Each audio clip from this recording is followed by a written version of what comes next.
Hi, this is Scott Garibay, and today I'm going to be talking about the mystery of Drax.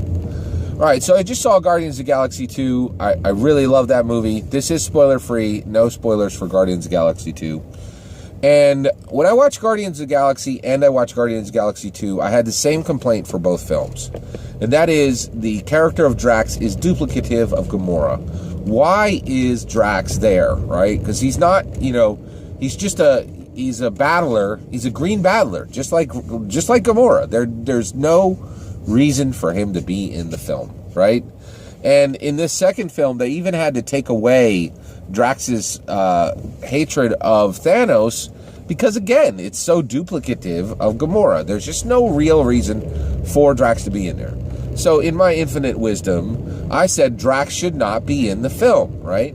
And one of the things I realized is that I had fallen into my own trap.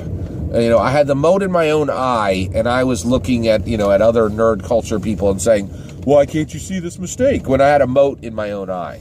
Okay, so the thing is, I felt strongly that Drax should be removed from the film, right? And because he's duplicative. You have a team, Rocket Raccoon is really unique, Star-Lord is really unique, Gamora is really unique, and then Drax is not unique.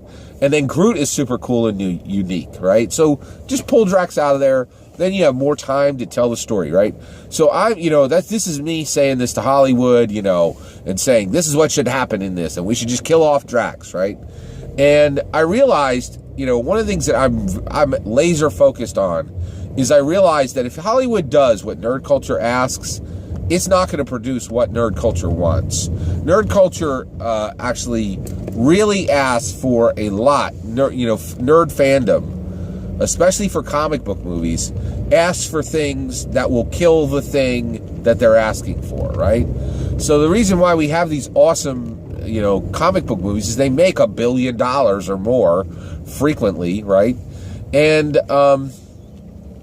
basically, we're always saying, oh, why don't they just stick to the script? Why don't they just do exactly what's in the comic book, right? Well, I know the reason for that. If you do exactly what's in the comic book, it's going to be confusing.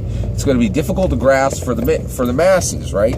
Well, the reason why these comic book movies are so awesome is they make $1 billion, so they get budgets of $150 million to $300 million, and they're able to the special effects in them are so strong that they push the entire market. They push the industry at a global level, right? And that's what's happening right now. Cinematic special effects are being innovated by superhero movies because there's just so much money involved, and nobody else has the money to do this type of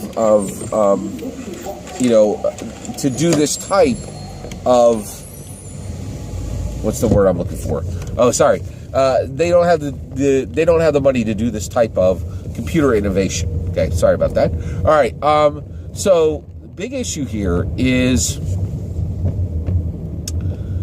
so basically these Hollywood comic book movies have to be a mixture of what the masses want and then loyalty to the source material, when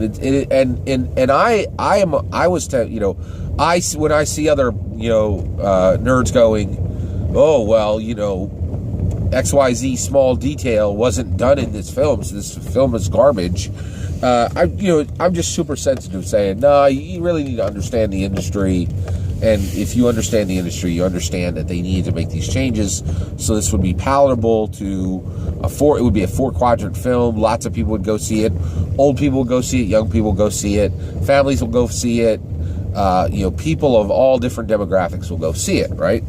So I was really, really convinced that Drax needed to be removed from the film. And I realized that I was doing the same thing I complain about in other nerds. Because the reality is, you could not remove Drax from the film and still have the successful Guardians of the Galaxy movie that you had. And the reason why was, I think James Gunn is a very, very smart director and writer. And he said, hey, I'm convinced he saw the similarities between Drax and Gamora, and he could have easily just written them out right from the gate. It would not have been difficult for him, right?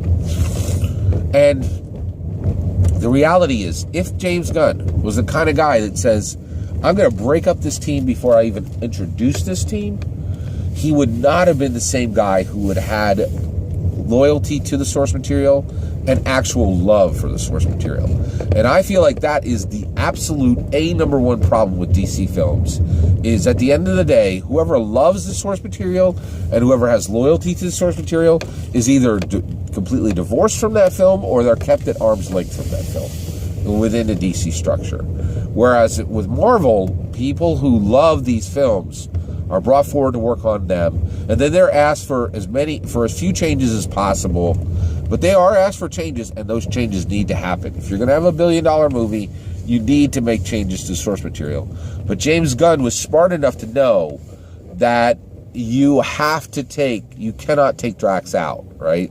Even though he is duplicate of Gamora. And that's why, in my opinion, James Gunn is a brilliant director and a brilliant writer and a smarter guy than me. Thank you, James Gunn. Take care.